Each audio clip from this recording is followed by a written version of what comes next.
नमस्कार, आर्यन खबर पे आपका स्वागत है। मैं हूं दीपक प्रियदर्शी। बिहार चुनाव में महागठबंधन की तरफ से सीएम फेस कौन होगा, औपचारिक रूप से अभी तक इसकी घोषणा नहीं हुई है। महागठबंधन जब से बिहार में एक्टिव हुआ है, कई बैठकें हुई और उन बैठकों के बाद यह हमेशा से इस बात के कयास लगाए जाते रहे कि तेजस्वी यादव के नाम का अनाउंसमेंट होगा। देखिए, आरजेडी तो अपनी तरफ से तेजस्वी को बतौर सीएम फेस अनाउंस कर चुकी है। तमाम जितनी भी राजनीतिक पार्टियां हैं वो भी दबी जबान से कह रही हैं, लेकिन अभी तक कांग्रेस ने इस पर अपने पत्ते नहीं खोले हैं। चाहे कांग्रेस के जो प्रदेश प्रभारी हैं कृष्णा अल्लावरू और प्रदेश अध्यक्ष राजेश राम भी इस बारे में कुछ भी नहीं बोल रहे हैं। लेकिन एक चीज है कि कांग्रेस में इसी बात को लेकर दो फाड़ है।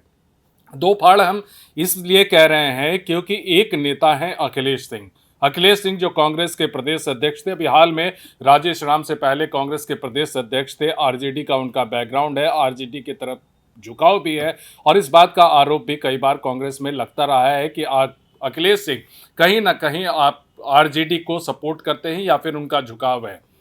कल देर रात अखिलेश सिंह तेजस्वी यादव से मिलते हैं, लंबी मुलाकात होती है, लंबी बातचीत होती है और उसके बाद जब वो निकलते हैं और उनसे ये पूछा जाता है कि महागठबंधन में सीएम फेस कौन होगा, तो वो साफ तौर से बोलते हैं कि तेजस्वी ही होंगे सीएम फेस, उनके अलावा कोई दूसरा चेहरा है क्या।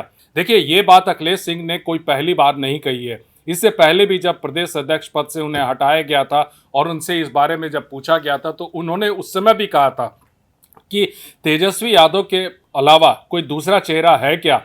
यानी अखिलेश सिंह ये मानते हैं कि तेजस्वी यादव ही सीएम फेस होंगे और ये चीज़ें सभी लोग मानते हैं। लेकिन कांग्रेस अभी तक अपने पत्ते नहीं खोल रही है। कांग्रेस का नेतृत्व, चाहे राष्ट्रीय नेतृत्व हो चाहे प्रदेश का नेतृत्व हो, वो इस बारे में अपने पत्ते खोलने को तैयार नहीं था।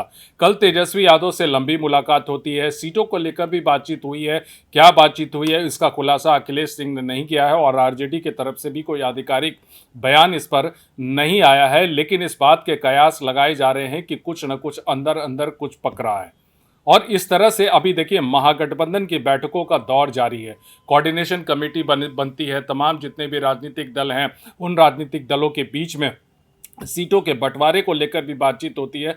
हालांकि सीटों के बंटवारे को लेकर भी अभी तस्वीर साफ नहीं है, क्योंकि पिछली जब बैठक हुई थी तो तेजस्वी यादव ने तमाम वहाँ पे कई ऐसे दल हैं, चाहे वो लेफ्ट का दल हो, क्योंकि सीपीआई एमएल दीपंकर भट्टाचार्य पहले ही 30-40 सीटों की बात वो कर चुके हैं और इससे पहले मुकेश सहनी 60 सीटों की बात कर चुके हैं। तो महागठबंधन की बैठक में भी सीट शेयरिंग को लेकर बातचीत हुई थी, जिस पर पूरा ब्यौरा जो है वो तेजस्वी यादव ने मांगा था। किस सीट पर कौन सा लड़ना चाहते हैं इसका ब्यौरा मांगा था।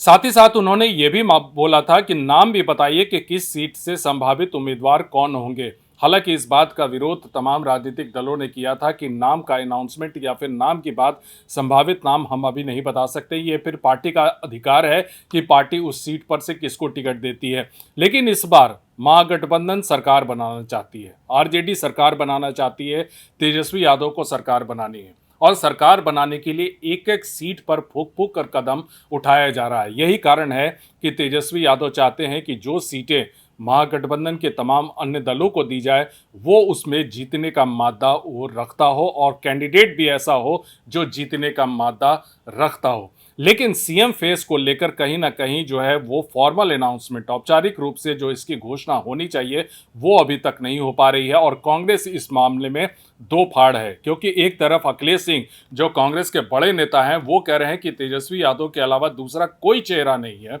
और वहीं पे कृष्णा अल्लावरू, राजेश राम अभी तक मौन साधे हुए हैं और उन्होंने कहा है कि समय के आने का इंतजार कीजिए, हर चीज़ का अपना एक समय होता है। तो कांग्रेस की तरफ से वो समय कब आएगा ये कहना मुश्किल है, लेकिन आरजेडी ने अभी तक अनाउंसमेंट कर दिया है। लेकिन कांग्रेस में इस तरह से दो भाग में टूटना सीएम फेस के ऊपर कहीं ना कहीं कांग्रेस के नेतृत्व पर सवाल खड़े करता है। वीडियो देखने के लिए धन्यवाद।